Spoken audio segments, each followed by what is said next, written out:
Muito bem. Nessa parte, a gente vai estudar a quantidade de movimento, as maneiras de calcular o impulso e principalmente a parte de choques, tá? Então, nossa primeira divisão é chamado de quantidade de movimento ou momento linear. As duas são usadas, tá? Então, sempre que eu tiver uma massa e tiver uma velocidade, eu tenho uma energia cinética, que é escalar. Energia cinética é mv² sobre 2. Tudo bem? Dado em joules. Porém, sempre que eu tiver uma velocidade e uma massa, eu também tenho uma grandeza vetorial, chamada de quantidade de movimento, que é um Q com uma flechinha em cima, ou pode ser também um ρ com uma flechinha em cima. Q é quantidade de movimento e esse ρ é momento linear. Então, ó, momento linear é ρ. Qual é a mais usada? As duas são usadas. E eu vou usar a quantidade de movimento como Q.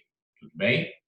Então, no exato momento que você muda a velocidade de um corpo, de direção e sentido, você muda essa quantidade de movimento. Então, a gente define quantidade de movimento como o produto da massa vezes o vetor da velocidade. Essa massa é quilogramas e velocidade é metros por segundo, ok? E quantidade de movimento é o produto dessas duas unidades, que é o quê? Quilogramas vezes metro por segundo. Bacana? O que eu quero que vocês guardem? Que para a mesma quantidade de movimento, massa e velocidade são inversamente proporcionais. Então, quando você tem uma massa pequena, você tem uma velocidade grande. Já valia lá, né, na energia cinética. Diminui uma, aumenta a outra, tá? Então, ó, massa é inversamente proporcional, é 1 sobre alfa de velocidade. Então, se a massa é muito grande, ele tem uma velocidade muito pequena. Tudo bem? E o mais importante, no exato momento que você mudar, ó, o corpo está indo para cá, ele mudou a direção e o sentido, ele muda a quantidade de movimento. Ok?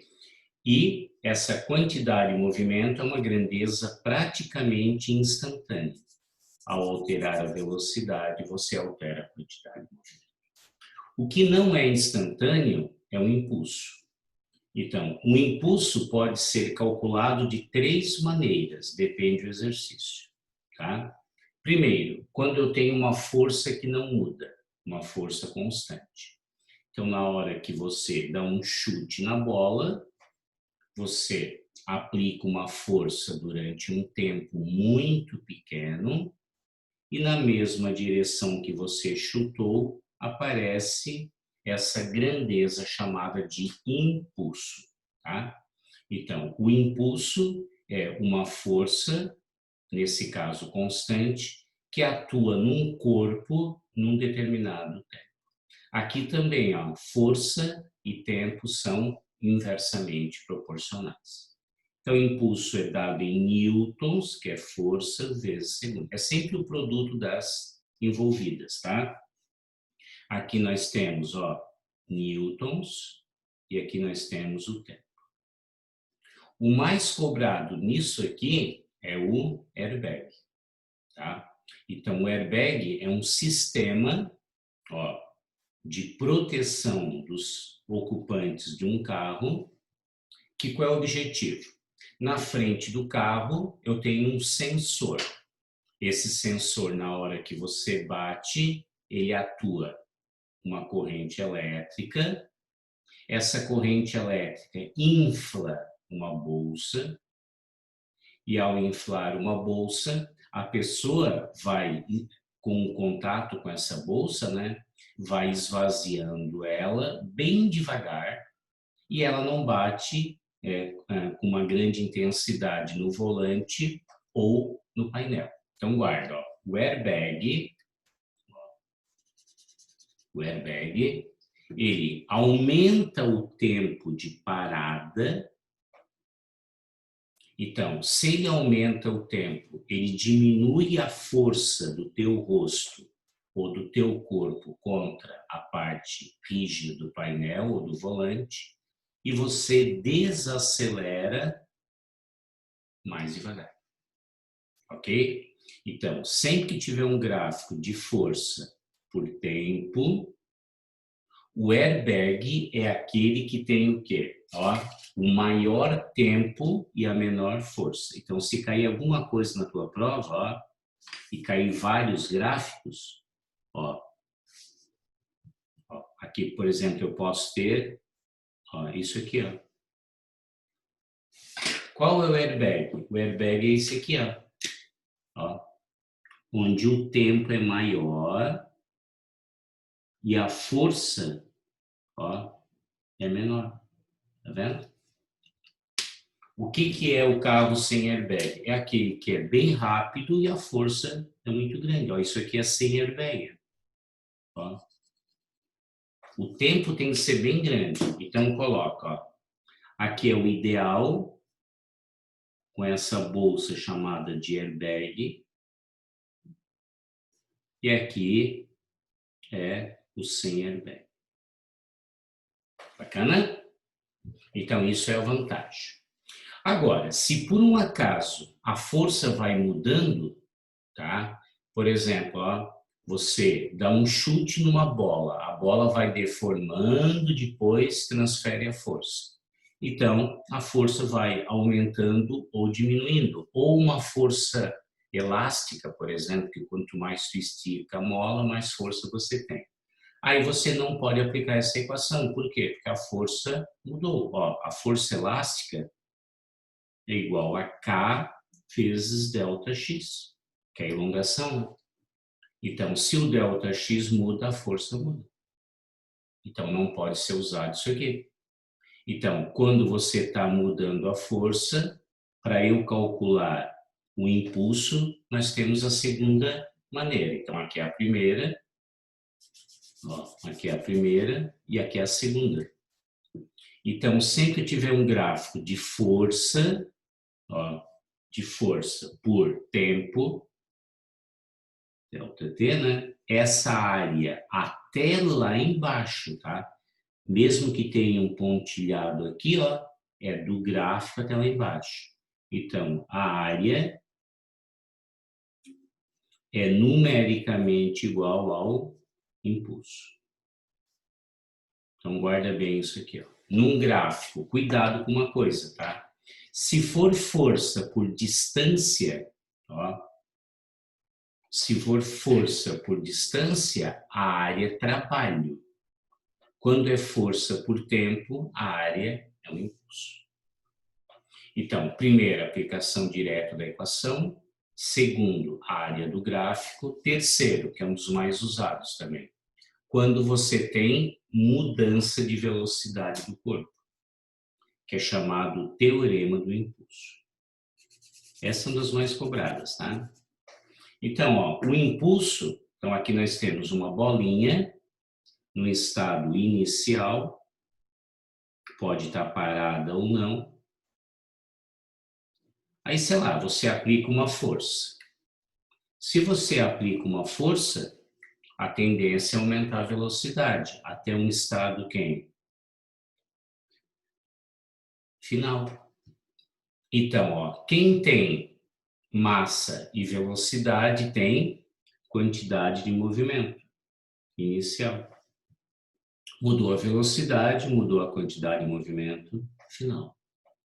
Então, sempre que eu tiver mudança na energia cinética, na velocidade, na quantidade de movimento, o impulso da força resultante é assim que vem na hora da prova. É igual à variação da quantidade de movimento, que é a quantidade de movimento final, que é o Q, mv final, menos a quantidade de movimento inicial, que é o Q0. Então, tu pode escrever assim, ó, impulso é a quantidade de movimento final menos inicial. Tudo bem? Então, gente, ó, primeira maneira, segunda e terceira. Uma das três está na prova, tá? Uma dica para vocês. Como velocidade depende da direção e sentido, uma grandeza vetorial, quando você tiver um bate e volta, ó, você foi lá numa parede e voltou. Quando você voltou, mudou o sentido. Daí, ó, esse menos com o menos que muda, aí fica mais. Então, num jogo de vôlei, num jogo de futebol, que por exemplo, o goleiro spama a bola, o que acontece? Ele vai e volta, tá? Então, sempre que ele vai e volta, a equação fica a final mais a inicial. Tudo bem? Então, essas são o quê? As maneiras de você calcular o impulso. Mas onde que se cobra isso? Isso aí a gente cobra na parte de choques. Então, ó, isso aqui cai bastante nessa parte de dinâmica impulsiva. Então, primeiramente, o que é um sistema isolado? Um sistema isolado é aquele que, se você somar todas as forças externas, dá zero. Então, como é que é cobrado isso? Por exemplo, ó, duas pessoas num ringue de patinação, aí de repente elas se empurram, um vai para o lado, outro vai para o outro. Nesse caso, um menino com um skate num lugar que não tem atrito, ele joga a bola para cá, ó. A bola vem para cá, velocidade da bola, e ele vai para lá, velocidade do garoto.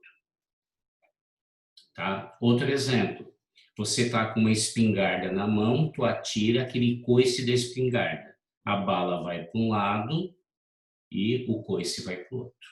Então, sempre que você tem uma situação em repouso, tá? E você, ó, você tem dois corpos, tá? Ou duas pessoas, ou dois sistemas, tu empurra para cá, então, ó, aqui vai ter uma quantidade de movimento da bola, porque a bola tem uma massa e uma velocidade, tá lá em cima, tá? E o garoto vai para o outro lado. Então, sempre que eu tiver um sistema isolado, a quantidade de movimento inicial é igual à quantidade de movimento final. Por que algo? Porque impulso é força vezes tempo. A força é zero. Então, zero vezes ó, esse impulso aqui, gente, ó, é força vezes o tempo. Com a força zero, zero vezes qualquer coisa, então aqui dá zero. Então, aqui é menos, passa para o outro lado mais. Ok? Então, a quantidade inicial é igual à quantidade final. Quem é inicial? Tudo é zero. Por quê? Porque o menino está parado e a bola está parada. Então, aqui é o garoto e aqui é a bola. Então, inicial é tudo zero, porque não tem velocidade nem a bola nem o garoto. E afinal, a bola vai para a direita, então ela é positiva, e o garoto vai para a esquerda, ele é negativo. Então aqui, ó, é massa do garoto vezes a velocidade do garoto, aqui é massa da bola vezes a velocidade da bola, tá? Então isto é a condição para a gente estudar os tipos de choques. Tudo bem? E agora vem a parte mais importante da aula, que é a parte de choques. Tudo bem até aqui, gente? Vitória, Laura, Júlia, tudo certo? Tudo certo. Alguma perguntinha aqui nessa primeira parte aqui ou não? Alguma dúvida? Ó, o menos é porque ele foi para cá, tá? Esse menos aqui. Ô, Áureo, Oi. por que o QI é igual ao QF? Quantidade inicial é igual à quantidade final, porque o impulso aqui é zero. Então, ó, m vezes v é quantidade final de movimento. M vezes V0 é a quantidade inicial. Então, se aqui é zero, aqui é menos, passa para o outro lado mais. Então, quantidade inicial é igual à quantidade final. Então, quem seria a quantidade de movimento aqui, Júlia? Seria a quantidade da bola mais a quantidade do garoto. Quantidade da bola depois que se movimentou, mais do garoto depois que se movimentou. Só que quantidade de movimento depende da velocidade. Eles estão parados. Então, aqui é 0, tá? 0. Aí aqui é mais, passa para cá, menos. Entendeu? Então, por que inicialmente é 0? Porque eles estão em repouso, não tem velocidade. Entendeu, Júlia? Então, sempre o final é igualado. E cuidado com o sinal, né? Ó, aqui ficou negativo o que está aparecendo. Tudo bem? Tá, obrigada. Oi, tudo certo? Tá. Então, agora vamos começar a estudar choques. Primeira coisa para a gente entender os tipos de choques é o coeficiente de restituição. O que é isso? Isso aqui é um número que classifica o tipo de choque. Então, o coeficiente de restituição, ó, o símbolo é a letra E, minúscula. É uma grandeza que não tem unidade, só tem um número, então ela é adimensional. Ó, adimensional. E é um número que fica entre, ó, ele é maior que 0, e, ó, ele é maior que 0 e ele é menor do que 1. Então, o que é o coeficiente de restituição? É um número que diz o que acontece na hora do choque. Então, vamos imaginar que aqui é A e aqui é B. Então, uma bolinha, ó, ela vai lá e bate na outra. Ó, deixa eu botar aqui. Tudo bem? Então, ela vem aqui, ó, com uma certa velocidade e vamos imaginar que B estivesse parado. Acontece o choque, então, o choque, tá? Existem deformações aqui, né? No intervalo de tempo muito pequeno. E depois, ó, aqui, ó, nós temos VB, porque o B sai antes, né? VB linha. E aqui eu tenho VA linha. Então, isso aqui é antes do choque e aqui é após o choque. Tudo bem?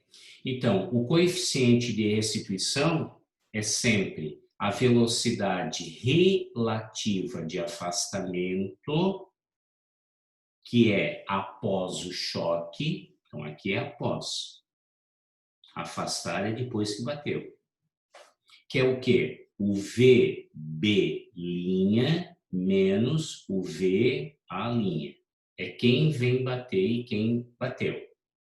E de aproximação é antes do choque. Então, tudo que é depois do choque é linha. E aqui não é linha, ó, tá vendo? Então, aqui, ó, na aproximação, o VA vem bater no VB. Então, aqui é no afastamento e aqui é na aproximação. Tudo bem? Então, era isso aqui, ó, afastamento e aproximação. Então, gente, ó, você pode ter choques na horizontal e você pode ter choques na vertical. Então, agora eu gostaria que vocês pegassem uma régua e vamos ver, explicando isso de uma maneira na vertical. Então, aqui eu tenho, ó, uma bolinha que está inicialmente parada numa altura H.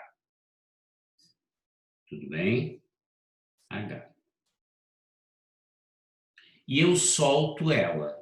Então, ela vem descendo, ó, descendo, bate no chão e pode acontecer três coisas. Ela pode, numa maneira muito ideal, subir até uma altura igual à inicial. Tudo bem?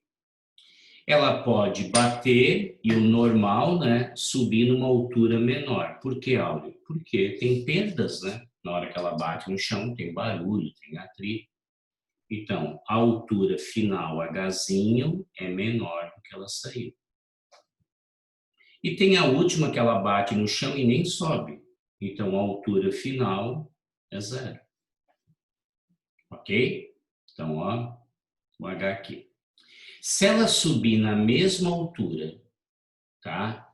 Isso é chamado choque perfeitamente elástico.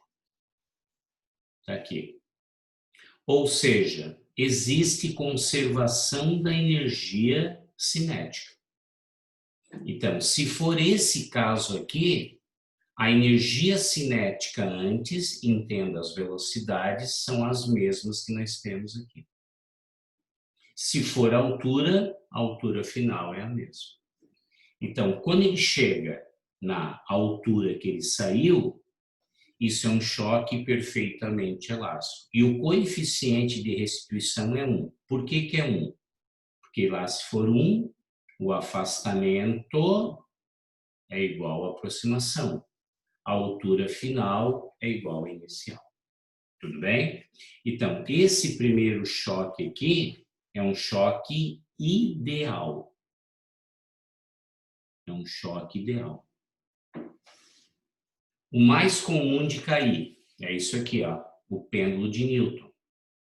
Então, se você pegar, todas as bolinhas têm massas iguais, tá? Então, se todas as bolinhas tiverem a mesma massa, se eu levantar a primeira bolinha aqui, ó, e soltar, só levanta a última bolinha. Ou seja, ele transfere velocidade. Se eu levantar duas bolinhas, lá levanta duas. E assim sucessivamente, tá? Então, o pêndulo de Newton, quando você não tem atrito, sem atrito, é um choque chamado de perfeitamente elástico, que é esse aqui. Outro exemplo, tá? Quem gosta de jogar sinuca? Ó, pode acontecer isso aqui, ó. Duas bolinhas iguais. Então, vem uma bolinha aqui e a outra está parada. Elas se chocam, aqui é A, aqui é B. Elas se chocam, o A para e o B continua com a mesma velocidade. Se ele não perder nada no meio, ó, então aqui eu tinha o VA e agora eu tenho o VB. Então isso é um choque perfeitamente elástico. Ele é ideal, tá? Totalmente ideal. Ok? O segundo choque é quando nós temos o quê? Perdas. Ó, nós temos perdas. Ou seja, a velocidade que ele sai é menor do que ele chegou. No meio do caminho tem o quê? Aqui, ó, no meio do caminho teve o quê? Dissipação. Então, isso é chamado de parcialmente elástico. Então, o coeficiente fica entre 0 e 1. Por exemplo, 0,6. Se deu 0,6 aqui, o afastamento é 60% da aproximação. Então, quer dizer que 40% foi perdido. Se der 0,2, quer dizer que o afastamento é 0,2 da aproximação. 80% foi perdido. Então, nesse tipo aqui, ó, nós temos perda de energia. Tá? E agora, o pior de todos é esse aqui, ó, é o inelástico, que é aquele que não tem velocidade de afastamento, que é esse caso aqui, ó. Ele fica parado, tá? Então, se aqui é 0, ó, o afastamento deles é 0. Ou seja, eles ficam juntos. Então, o pior de todos é esse, que é a dissipação máxima. Que eu queria agora desenhar esse aqui, que é o mais comum de cair. Mas eu quero desenhar atrás da folha. Tudo bem? Então, guarda assim, gente, ó, se tudo permanecer igual a antes, é perfeitamente elástico. Se o afastamento for diferente aqui, ó, ou lá, do que eu tinha antes, no meio do caminho perdi velocidade ou altura, é parcialmente elástico. Se eles saírem juntos, sem um diferente do outro, com a mesma velocidade, é inelástico, ou se for numa altura, ela não existirá. É zero. Tudo bem? Então, eu gostaria que vocês virassem a página da apostila, tá? Eu vou virar aqui a folha, e eu vou deixar essa, ó, vou deixar essa formulazinha aqui pronta. Então, tá aqui, ó, comigo. Nós temos uma situação assim, ó. Um choque, pode ser de massas iguais ou não, tanto faz. Tá aqui. Então, vem uma bolinha, VA, e aqui tem uma VB parada. Existe uma colisão, só que no final elas saem juntas. Pode ser então o quê? Um trem junto com os vagões. Ó, não tem afastamento de uma e da outra. Elas ficam juntas. Então, se elas ficam juntas, é um choque perfeitamente elástico. Perfeitamente inelástico ou inelástico. Como é que eu começo? Ó, a Júlia que me perguntasse. Quantidade inicial é igual à quantidade final. Qualquer tipo de choque, a quantidade de movimento se conserva. Ô, Áureo, Oi? mas daí elas ficam juntas, paradas ou elas andam juntas? Não, elas ficam juntas uma com a outra com a mesma velocidade. Por exemplo, vem um caminhão aqui, ó, bate num carro. O carro gruda no caminhão e o caminhão fica arrastando o carro, entendeu? Com uma velocidade. Não, com uma velocidade V, tá? Então, o que eu tinha antes? Ó, eu tinha QA mais QB. O que eu tenho depois? Q'A, ficaram juntas. Quem era o QA? MA vezes VA mais MB, VB.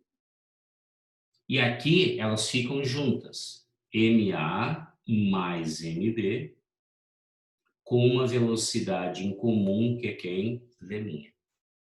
Nesse caso aqui, é zero. Pode ser que não seja zero. Aí fica assim, ó. MAVA, que é a quantidade de movimento de quem veio bater. Aqui está multiplicando, volta dividindo. MA mais MB. É assim que você calcula a velocidade final das duas. Tudo bem? Então, gostaria muito que vocês, ó, anotassem isso aqui.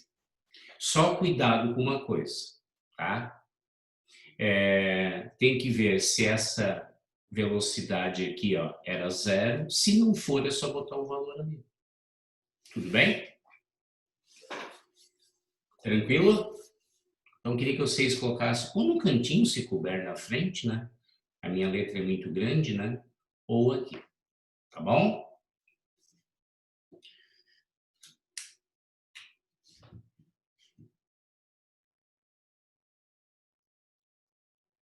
Tempinho para vocês copiarem e a gente vai mudar de link, tá? Aí dá tempo de eu botar para gravar e Ô, vocês Áureo, podem tomar uma vida. Oi? daí esse não fica negativo que nem no sistema isolado, né? Não tem nada que fique negativo daí, né? Pode acontecer assim, ó, o Laura, ó. Uma bolinha vem com uma velocidade bem pequena aqui, tá? E vem outra com uma velocidade bem grande aqui, ó, bem grande. Se no final essa velocidade for maior do que essa, ela vai para lá. Se ela vai para lá, ela é negativa. Mas nesse caso aqui não. Quer ver só um exemplo, Laura? Aqui, ó, do peixe, ó. Se você calcular a quantidade de movimento do peixão, é 1 vezes 5, dá 5, né? E do peixinho é 8 vezes 1. Então, ó, 8 é maior do que 5. Então, na hora que o peixão engole o peixinho, eles vêm para cá Aí ele pergunta, ó, para a esquerda ou para a direita. Aí tem que se calcular aqui, Laura, ó, Uhum. que é MV. Não é porque o peixe é maior que tem mais quantidade de movimento, né? E aqui o Sim. M vezes Vzinho, ó. Aí, se no final esse resultado for maior do que esse, vai para lá, negativo. Se por Uhum. acaso esse for maior que esse, vai para a direita, positivo. Entendeu? Tem que olhar o sentido da quantidade de movimento. Tá bom? Uhum. Gente, ó, vamos tomar uma aguinha, vou botar para gravar, voltamos daqui a 5 minutos. Bacana? Tranquilo? Então, vou encerrar esse link aqui, a gente entra no segundo.